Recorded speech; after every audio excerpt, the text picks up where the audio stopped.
तर नमस्कार मंडळी. तर आज आपण बघणार आहोत मस्त असे हिरव्या मुगाचे डोसे. आणि हे डोसे ना खायला खूप छान लागतात आणि पौष्टिकसुद्धा आहेत. तर चला आज आपण ती रेसिपी बघूया. तर सगळ्यात आधी काय करायचं, ही वाटी दिसते ना, ह्या वाटीने मी 1 वाटी मूग आणि अर्धी वाटी तांदूळ भिजवून रात्री घातले होते. आता मूग आणि तांदूळ हे रात्रीच भिजत घालायचं, म्हणजे सकाळ आपल्याला नाश्त्याला पटकन करता येईल. आता बघा, मी हे रात्री भिजत घातलं होतं.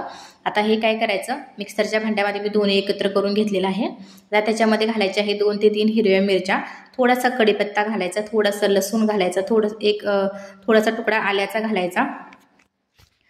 आणि हे सगळं आपल्याला फिरवून घ्यायचं आहे चांगलं. थोडंसं पाणी घालून चांगलं पेस्ट करून घ्यायची आहे मऊसूत अशी याची. तर बघू शकता चांगलं असं मी वाटून घेतलेलं आहे. आता एका पातेल्यामध्ये काढूया. आणि एकदम असं मऊ वाटायचं, असं जाडसर असं अजिबात ठेवायचं नाही. आणि आता याच्यामध्ये घालायचं आहे चवीनुसार मीठ. जर घट्ट पीठ वाटलं असेल त्याच्यामध्ये थोडंसं पाणी तुम्ही घालू शकता. हे बघा, अशा प्रकारे आपल्याला पीठ ठेवायचं आहे. जास्त घट्टही नाही, जास्त असं पातळही नाही. ते बघा, अशा प्रकारे पीठ ठेवायचं आहे. तर आता आपलं पीठ तयार आहे. आता इथं तव्याला सुद्धा मी तेल लावून चांगले घेतलेलं आहे आणि तवासुद्धा चांगला आपला गरम झालेला आहे बघा. आता एक पळीभर बॅटर आपल्याला याच्यावरती घालून डोसा चांगला करून घ्यायचा आहे. आणि खूप छान डोसे होतात त्याचे. हे बघा किती छान डोसा होतोय आपला.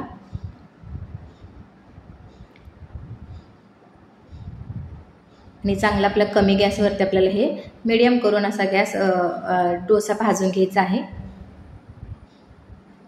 तर वरून थोडंसं तेल टाकायचं, तूप टाकलं मी तूप घेतलेलं आहे. तुम्ही तेल लावलं, तुम्हाला जे आवडेल ते तुम्ही लावू शकता.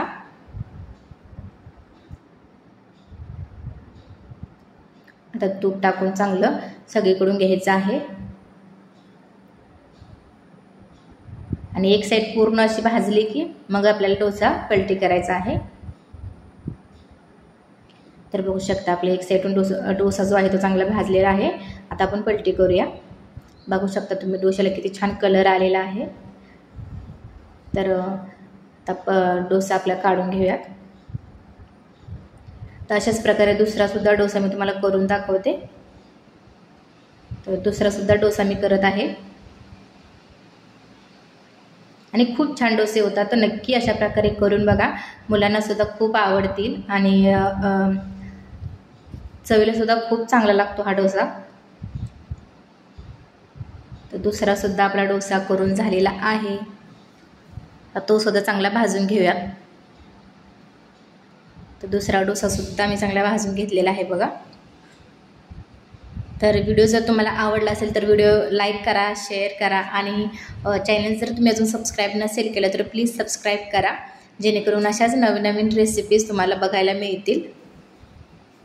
आणि कशी वाटली रेसिपी कमेंट करून नक्की सांगा. भेटूया आणखी एका नवीन व्हिडिओसोबत.